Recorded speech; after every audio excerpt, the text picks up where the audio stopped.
आपने कई mythological serial में देखा होगा या इतिहास में भी पढ़ा होगा कि लोग अपने जीवन की शुरुआत में जंगलों में जाकर तपस्या करते थे। महात्मा बुद्ध, महावीर स्वामी को तपस्या करते समय भी परम ज्ञान की प्राप्ति हुई थी। ऐसा क्यों पहले के समय में लोग तपस्या करने जंगल जाते थे और वहां अकेले रहते थे। जब आप अकेले रहते हैं तब आप अपने से जुड़े विषयों पर गहन विचार कर सकते हैं।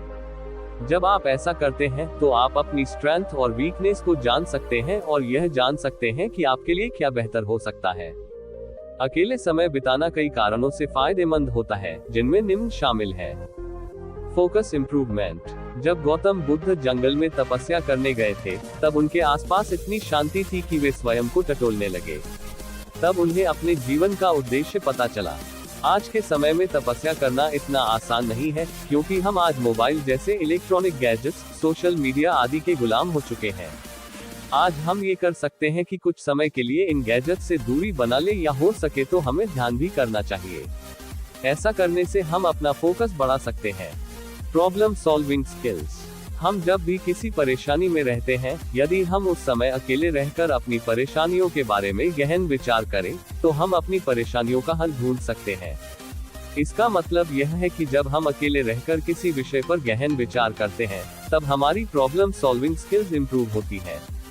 प्रोडक्टिविटी बढ़ना। हर व्यक्ति के अंदर कुछ काबिलियत होती है। जब व्यक्ति अकेले रहकर गहन विचार करता है, तो वह अपनी स्ट्रेंथ और वीकनेस पर ध्यान देता है।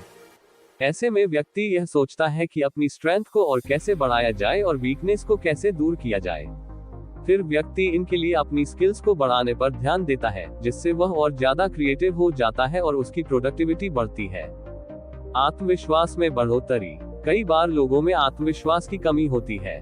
जब आप अकेले रहकर अपनी स्ट्रेंथ और वीकनेस जान लेते हैं, तो यह आपकी ग्रोथ में बढ़ोतरी करता है, क्योंकि इसके बाद ही आप अपनी स्किल्स को बढ़ाएंगे या कुछ नई चीजें सीखने का प्रयास करेंगे। यह आपके आत्मविश्वास को तेजी से बढ़ाता है। तनाव में कमी। आज के समय में कई लोगों को तनाव की समस्या हो रही है। तनाव से बचने के लिए सभी लोग मेडिटेशन की सलाह देते हैं। जब आप अकेले रहते हैं और खुद के बारे में विचार करते हैं, तो यह मेडिटेशन का ही हिस्सा है और यह आपको तनाव मुक्त करता है। आज के समय में कैसे रहें अकेले। अकेले रहने का यह मतलब नहीं है कि आप सब कुछ छोड़कर पहले की तरह जंगलों में जाकर रहने लग जाएं। आज के समय में हम इलेक्ट्रॉनिक गैजेट्स, टेक्नोलॉजी आदि से घिर चुके हैं। यदि आप कुछ समय के लिए अकेले रहना चाहते हैं, तो आप अपने मोबाइल को अपने से दूर करके कुछ समय के लिए कमरे में अकेले रहकर मेडिटेशन कर सकते हैं। शुरुआत में मेडिटेशन करना कठिन होता है। ऐसे में आप शुरुआत में सभी चीजों से ध्यान हटाकर 5 मिनट के लिए मेडिटेशन कर सकते हैं। बाद में धीरे धीरे इस समय को बढ़ाते रहें। आज अधिकांश लोग फोकस नहीं कर पाते और तनाव में रहते हैं। यदि आप भी इन समस्याओं से जूझ रहे हैं, तो अकेले रहकर भी आप इन समस्याओं से निजात पा सकते हैं। कुल मिलाकर अकेले समय व्यतीत करना एक स्वस्थ और लाभकारी अनुभव हो सकता है। यह आपको अपने आप को बेहतर ढंग से समझने, तनाव कम करने और अपने संपूर्ण स्वास्थ्य में सुधार करने में मदद कर सकता है। आपको हमारा यह वीडियो कैसा लगा और अकेले रहने के बारे में आपके क्या विचार हैं, हमें कमेंट करके जरूर बताएं। और हमारे YouTube चैनल को सब्सक्राइब कर दीजिए और दोस्तों के पास शेयर करना न भूलें।